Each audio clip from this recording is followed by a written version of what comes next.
دعوت اسلامی کی مرکزی مجلس شورا کے نگران مولانا محمد عمران اتاری UK کے بعد ان دنوں یورپی ممالک کے سفر پر ہیں، جہاں ملاقات و اجتماعات و نیکی کی دعوت عام کرنے کا سلسلہ جاری ہے۔ اسی سفر کے دوران بوسٹو آرسیزیو کے بعد مدنی مرکز فیضان مدینہ بولونیا اٹلی میں بھی سنت و برے اجتماع کا انعقاد کیا گیا۔ اس اجتماع سے قبل نگران شورا نے دیگر اسلامی بھائیوں کے ہمراہ مقامی افراد میں نیکی کی دعوت دی اور انہیں بھی اس اجتماع میں شرکت کرنے کا ذہن دیا۔ اس سنت و برے اجتماع کے انعقاد کے موقع پر مختلف شعبہ زندگی سے وابستہ افراد و ذمہ داران دعوت اسلامی اور عاشقان رسول کی شرکت ہوئی۔ اس سنت و برے اجتماع میں نگران شورا نے سنت و بھرا بیان کیا اور شرکاء اجتماع کو موت کی تیاری کرنے اور آخرت سنوارنے کا ذہن دیا، اور اختتام پر صلاۃ و سلام و دعا کا سلسلہ ہوا۔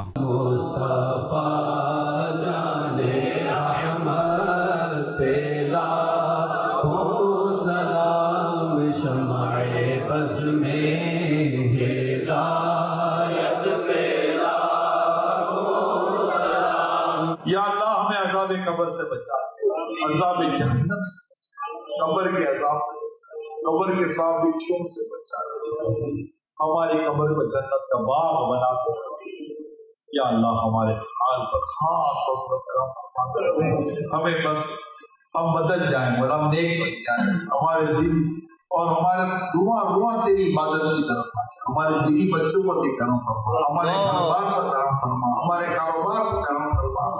ادھر مدنی مرکز فیضان مدینہ بولونیا اٹلی میں ہی ذمہ داران کا سنت و بھرا اجتماع ہوا، جس میں اٹلی کے مختلف شہروں اور علاقوں سے آئے ہوئے ذمہ داران دعوت اسلامی کی شرکت ہوئی۔ نگران شورا نے موجود اسلامی بھائیوں کو دعوت اسلامی کی دینی کاموں کو مزید بڑھانے اور بہتری لانے سے متعلق مدنی پھول ارشاد فرمائے۔ کل بروز منگل 7 جون 2022 کو اوڈیویلز پرتگال میں سنت و بھرا اجتماع منعقد کیا جائے گا۔ اس حوالے سے نگران پرتگال کابینہ نے مدنی خبروں کو بتایا۔ پرتگال کے عاشقان رسول کے لیے خوشخبری، الحمدللہ دعوت اسلامی کے مرکزی مجلس شورا کے نگران حاجی مولانا محمد عمران اتاری سلمہ الباری پرتگال تشریف لا رہے ہیں۔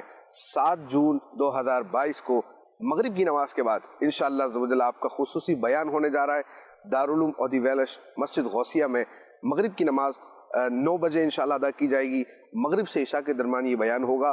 آپ تمام اسلامی بھائیوں سے گزارش ہے کہ اس پروگرام میں ضرور شرکت کریں، اور انشاءاللہ عزوجل یہ جو پروگرام ہے، یہ بیان انشاءاللہ عزوجل مدنی چینل پر براہ راست ٹیلی کاسٹ بھی کیا جائے گا۔